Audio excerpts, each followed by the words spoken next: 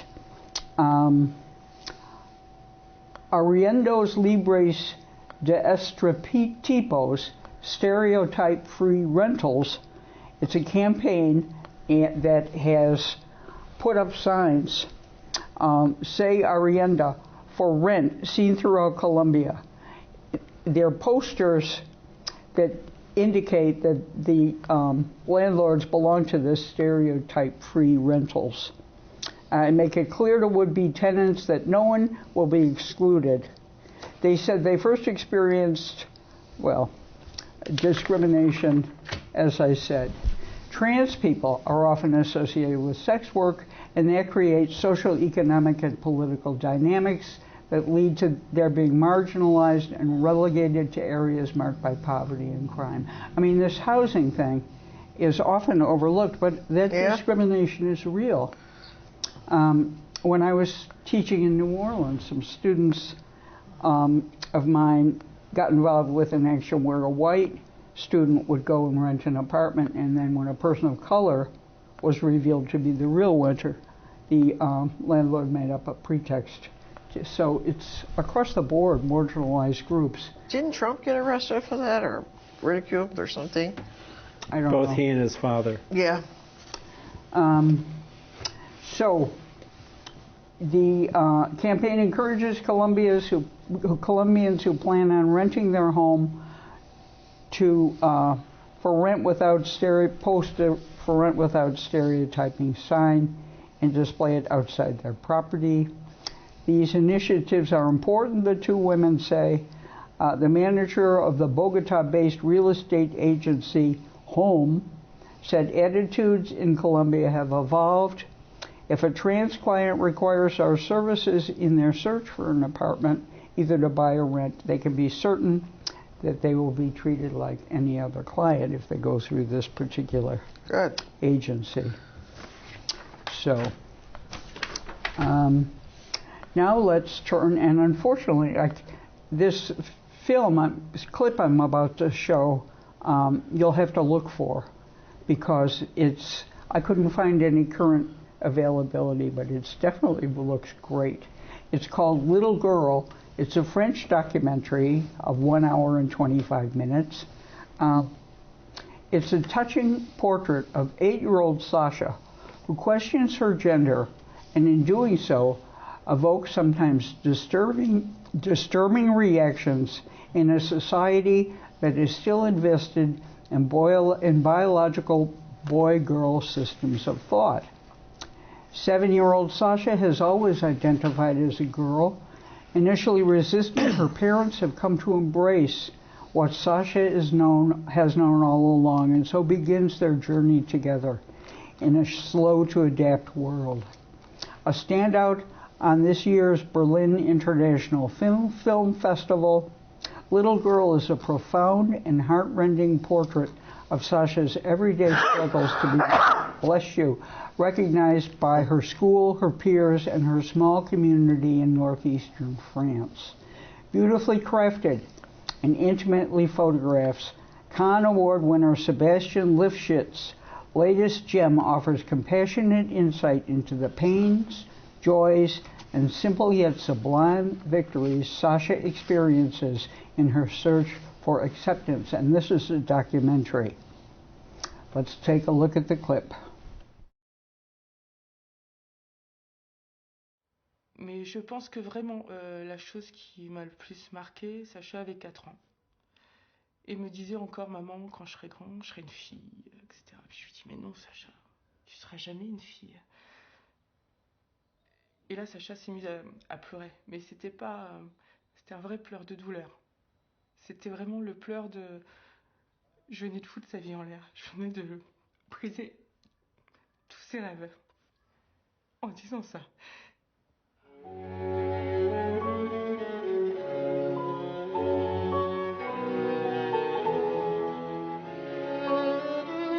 Et puis un jour, ma portait une robe. J'étais gênée. Je l'ai vu se regarder dans le miroir, dans sa robe. Tellement de bonheur qu'après le regard des autres, j'en ai plus rien eu à faire, finalement. Après le devoir. Ah, ça se conspire, hein. C'est bien. Comment ça se passe à l'école? Bah, bien, mais les traditionnels à l'école, ils sont pas très gentils. Parce que c'est épuisant de devoir aller à l'école et se battre tout le temps. Et en fait, il y a des enfants qui l'acceptent parfaitement comme ça. J'aimerais bien que les adultes aussi. On sera plus dans cette école. Ça dépend de comment va réagir Monsieur Daja. Toi, t'as vraiment envie d'y rester. Non, pleure pas, ma puce. Je vais faire ce que je peux. Regarde-moi, regarde-moi. Je vais faire ce que je peux. C'est pas une question de tolérer ou pour moi c'est sa chapeau. Mais comme je dis, de toute façon c'est son combat, mais c'est le mien aussi. Je sais que ça sera le combat de ma vie. Tu n'es pas la seule pour qui c'est comme ça. On en voit d'autres, des enfants dans cette situation. Qu'est-ce que tu es, toi? Tu es qui? Une fille. Ouais.